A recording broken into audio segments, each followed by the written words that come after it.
In the world of modern crime, most investigations begin with predictable things: a missing person, a financial anomaly, a suspicious disappearance. But this one began with something no task force was prepared for: a ghostly radio transmission drifting across the Arctic Circle in the middle of the night. At 2:13 Universal Time Coordinated, inside a tiny log cabin deep in northern Finland, an amateur radio operator named Jari Wiklund sat alone with a thermos of coffee and a battered shortwave receiver.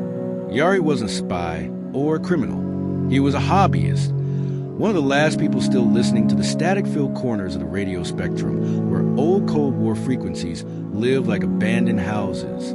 It was supposed to be a quiet night. It wasn't. A sharp tone split the static. High, metallic, clean. Not atmospheric noise. Not solar interference. Something intentional. It repeated 4 times, evenly spaced with mechanical precision. Jari leaned forward, adjusting the dials. His receiver crackled, then locked onto a new signal he had never seen. And that's when it spoke. A voice, neither male nor female, so calm and unaccented it felt unnatural, said, "If you receive this signal, do not trust the timestamp." Exactly 6 seconds later, the broadcast cut. The frequency went silent. No hiss, no fade, nothing. It was as if the transmission had never existed.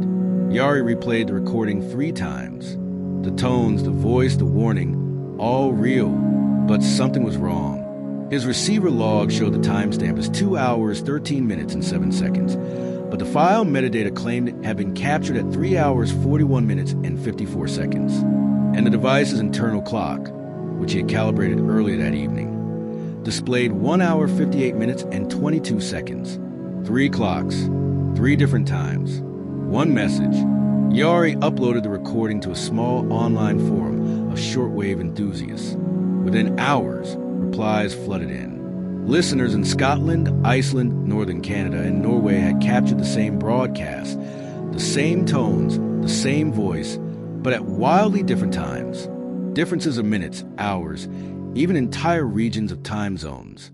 The message had not been sent once. It had been received once, but at many different times. That was the first anomaly. The second anomaly: the signal wasn't coming from a satellite, oceanic reflection, or atmospheric bounce. It was coming from land. A team of volunteer analysts began triangulating the source based on overlapping reception data. They expected the coordinates to fall somewhere in the North Sea or Arctic ice. Instead, the location pointed inland to the Black Forest in Germany, near the ruins of a Cold War listening station known as Station Echo. Former intelligence workers remembered it well. A cluster of concrete bunkers, antenna towers, and underground monitoring rooms designed to intercept Soviet communications. It had been abandoned for decades, sealed and decommissioned, or so everyone believed. A small investigative team, 2 German radio engineers and 1 cybersecurity consultant, hiked through the dense forest to reach the site.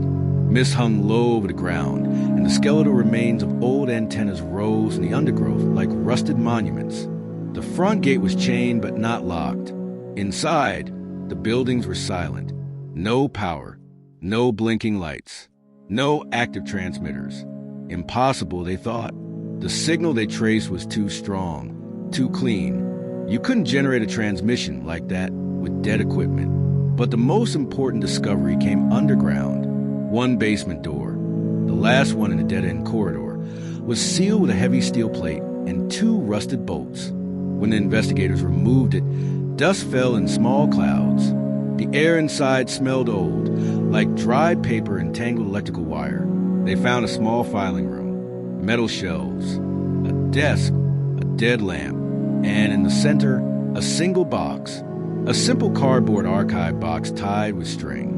On the lid, written by hand in aging marker, "Do not adjust the clock." Inside were notebooks, dozens of them, thick stacks of handwritten logs, all in the same neat lettering. The earliest entries were dated 1982, during the Cold War's height. They were boring at first glance. Intercepted number stations, coded transmissions, references to weather reports disguised as intelligence drops. A historical curiosity at best. But as the team skimmed through the pages, the logs changed. The transmissions described grew stranger, irregular timing bursts, repeating tones, anomalies where signals arrived too early or too late based on propagation models of the era. The listener, whoever they were, had spent decades documenting signals that should not exist. Then came the last notebook. Only one page had writing, and the date at the top wasn't from the past. It was from next month, a date that hadn't happened yet. The entry read, predicted transmission 4:20 Universal Time Coordinated. Content, unknown. Severity, catastrophic. Trigger, external interference with primary clock signal. Under was a second line, nearly unreadable. Stop them before it begins. The investigators stared at each other. A signal predicting the future? A warning of catastrophic interference? Something or someone tracking transmissions that hadn't occurred yet? They photographed every page, sealed the notebooks, and carried them out of the bunker. One of the engineers, pale and shaken, whispered as they left, "Who wrote those logs? And how did they know what hasn't happened yet?" But the cybersecurity consultant had the more chilling question.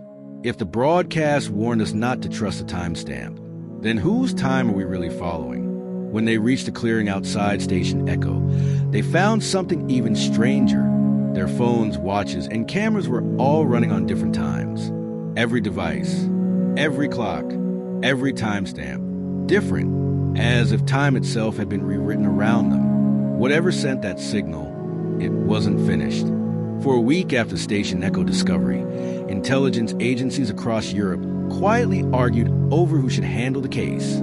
A mysterious broadcast, devices losing their timestamps, a set of handwritten logs predicting transmissions that had not yet occurred. No agency wanted to claim responsibility, but none wanted to be blamed if something catastrophic happened either. In the end, Europol formed an internal task group known as Signal Red, a small circle of specialists in telecommunications, cryptography, and Cold War intelligence work. Among them was a historian named Dr. Karen Albrecht, one of the last living experts on number stations. She was the only one who recognized the handwriting style in the notebooks. "I've seen this before," she said, placing one of the notebooks under a magnifying lamp. These were written by an operator known only as Alpha 9. The room fell silent. Alpha 9 wasn't a myth, but something close. A Cold War signals analyst who worked alone, refused transfers, and filled thousands of pages with intercepted transmissions that no one else could hear. His reports were brilliant but unsettling. He believed some broadcasts weren't coded messages at all. They were warnings. Warnings that often predicted events before they happened. Train derailments, diplomatic expulsions, cyber intrusions years before the technology existed. Even a factory fire in Stuttgart that occurred exactly 12 minutes after Alpha 9 recorded a strange tone burst. Intelligence agencies quietly dismissed him, calling him overly imaginative, even unstable. But then the Berlin Wall fell and Alpha 9 disappeared. His station was shut down, his files sealed, his name erased from personnel rosters. "Most thought he died," Dr. Albrecht said softly. "But after reading these, I don't think he ever left." She turned to the final notebook, the one dated next month. The prediction inside wasn't just a warning of a coming broadcast. It was a warning of a crime. To understand the notebooks, Signal Red began analyzing the original 42-second transmission Yari Viklund recorded.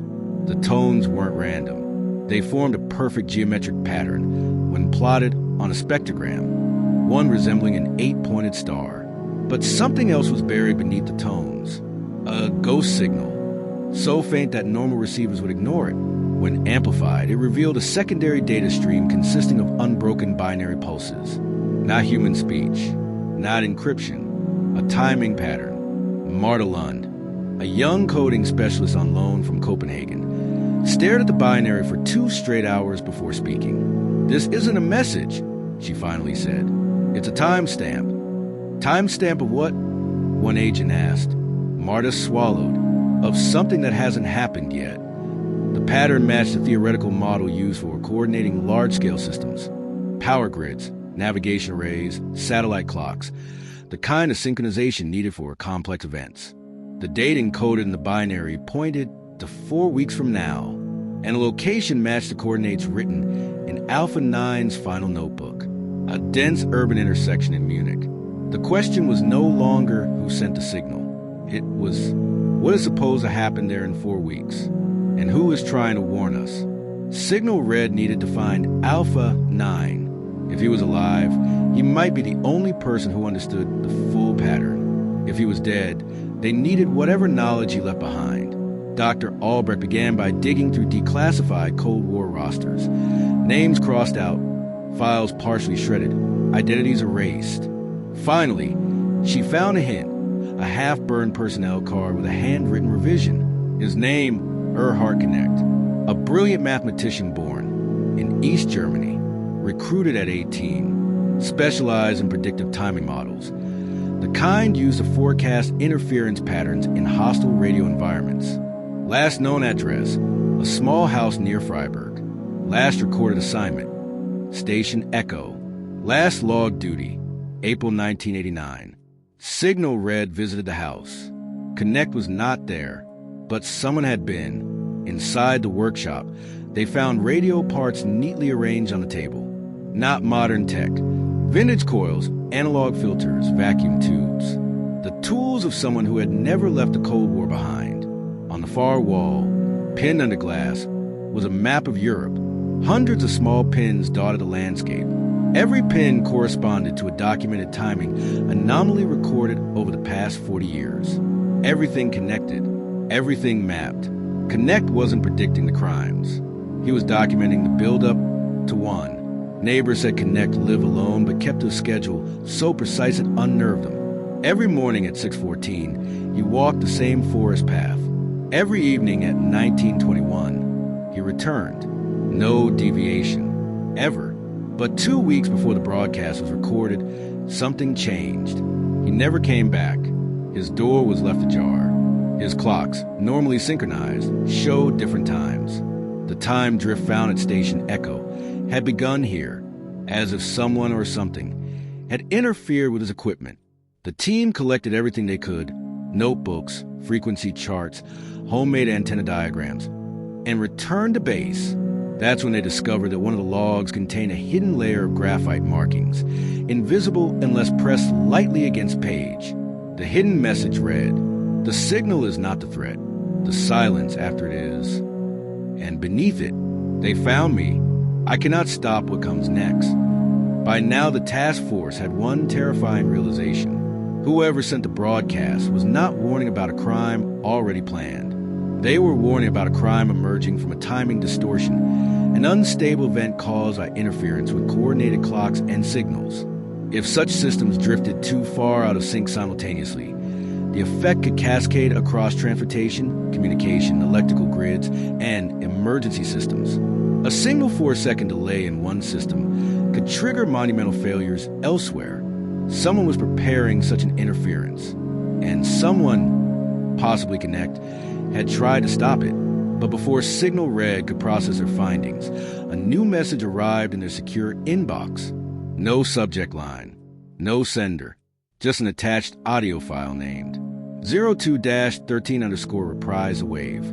When they played it, their screens froze. The room lights flickered. Static filled their speakers.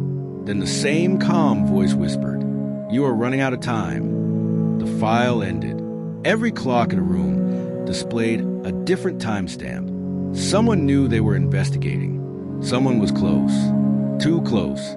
And in 4 weeks, at 4:20 Universal Time Coordinated, something irreversible was coming. Something the missing man, Alpha 9, foresaw decades ago. The audio file named 02-13_reprise. The wave left the Signal Red task force in stunned silence. Not because of the message. They had already heard the voice say, "Do not trust the timestamp." But because this time the warning felt directed at them, the room had gone still. Monitors froze. Even the fluorescent ceiling lights flickered for a split second, as if something had reached inside the electrical grid and tugged on the wires of reality. But once the system stabilized, the analysts noticed something else.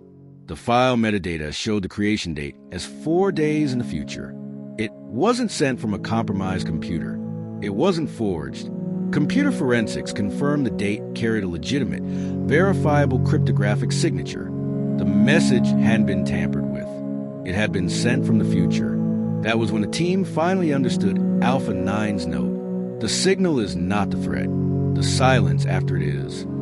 The transmissions were not the event they needed to fear. They were aftershocks of something much larger.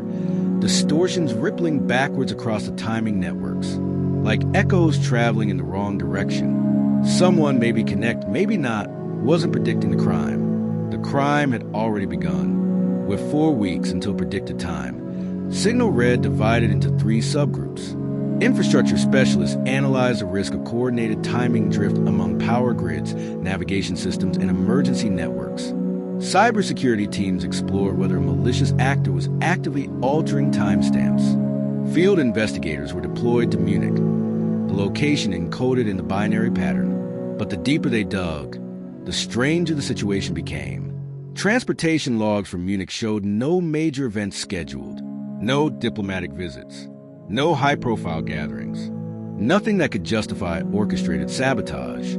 Yet Alpha 9's notebook insisted the timing distortion centered on a specific intersection, a perfectly ordinary stretch of road, a pedestrian crossing, and a cafe. Why there? Why that place? Why that second? One of the tech analysts, a quiet programmer named Hugo Stein, was the first to propose an uncomfortable possibility. What if the timing distortion isn't targeting an event? What if it's targeting a person? At first, his colleagues dismissed the idea, but Stein persisted. All of these timing disturbances, he said, tapping the wall of pinned data, they aren't large-scale attacks. They're precise, surgical. They're converging on a single coordinate, like everything is being aligned for a moment that matters to someone, one person, one action. The room fell quiet. The idea was terrifying. If timing distortions change when someone received or acted on a signal, then the entire event could hinge on a single decision made in a single second. And someone or something was trying to manipulate when that decision was made. The investigation turned back to the missing man, Erhard Connect, the legendary Alpha 9. Dr. Albrecht believed he never intended to stop the interference directly. Instead, he tried to map it, to understand the flow of timing distortions and warn whoever found his notebooks. His log showed he tracked the anomalies across decades. He knew a collapse was coming. But what caused it? A malfunctioning satellite? A hostile digital actor? A natural cosmic phenomenon? No theory fit. But on the last page of his final notebook, beneath the encoded timestamp, the investigators found one more clue. A street sketch, jagged pencil lines, a crossroads, a single figure standing at the corner, written underneath in the same meticulous handwriting. He must not step off the curb. For weeks passed quickly. Munich police discreetly increased patrols near the intersection without alarming the public. Signal Red analysts monitored all signals, radio, satellite, cellular, GPS, for unusual timing activity. As the predicted moment approached, the distortions increased. GPS clocks drifted by milliseconds. Cellular towers desynced briefly. Smartphones rebooted themselves. Every anomaly pointed toward the same time. 4:20 Universal Time Coordinated. Just 15 minutes before the deadline, a new broadcast hit the shortwave band. Same calm voice, same perfect clarity. The collapse begins with one step. This time, the voice carried something else. A tremor, fear. Agents hidden throughout Munich scanned the area for anything suspicious. Bombs? No. Suspicious vans? None. Possible snipers? Negative. Unusual electronic signatures? Nothing detectable, until a field agent noticed an elderly man moving slowly toward the cafe, disoriented, scanning the sky as if looking for direction. When they zoomed in through surveillance footage, Dr. Albrecht gasped. It was Erhard Connect, alive, frail, confused, drawn as if by instinct to the place his notebook predicted. He reached the corner. The pedestrian light blinked red. The street was empty.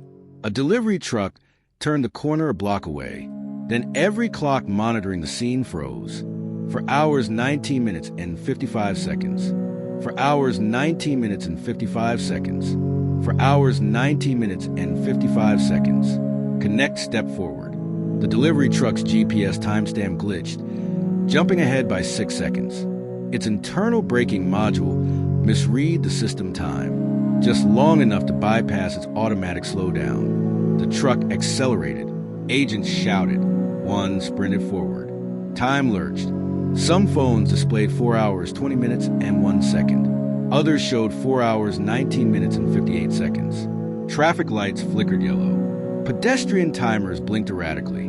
The entire network of synchronized systems, traffic, navigation, safety, had to sync an exact second Connect stepped off the curb. The collapse had nothing to do with sabotage or biology or terrorism. It was a cascade failure triggered by a single human action occurring at the wrong instant. One out-of-sync timestamp rippling into a mechanical miscalculation. The threat wasn't murder. It wasn't espionage. It wasn't war. It was timing. As the truck closed in, a field agent tackled Connect, pulling him back onto the curb. The truck roared past, clipping a street sign, metal screeching. And just like that, the clock snapped back into alignment. 4:20 and 3 seconds, universal time coordinated. The timing collapse ended exactly 3 seconds after it began, and the world moved on, unaware of how close it came to disaster. Connect survived. He never fully regained coherent speech. Too much time spent listening to signals no human mind was built to interpret. But during a lucid moment in the hospital, he said one final sentence to Dr. Albrecht. The message was never for me. Albrecht froze. Then who was it from? Connect stared at the heart monitor beeping beside him. Its seconds ticked steadily, then barely audible, from whoever tried to stop me. He died an hour later. Signal Red closed the case, labeling it a timing cascade anomaly. But in deep Arctic night, Yari Viklund still listens to static. And a week after Connect's death, he hears the voice again. The first collapse is prevented. Others may not be. The timestamp flickers. The signal fades.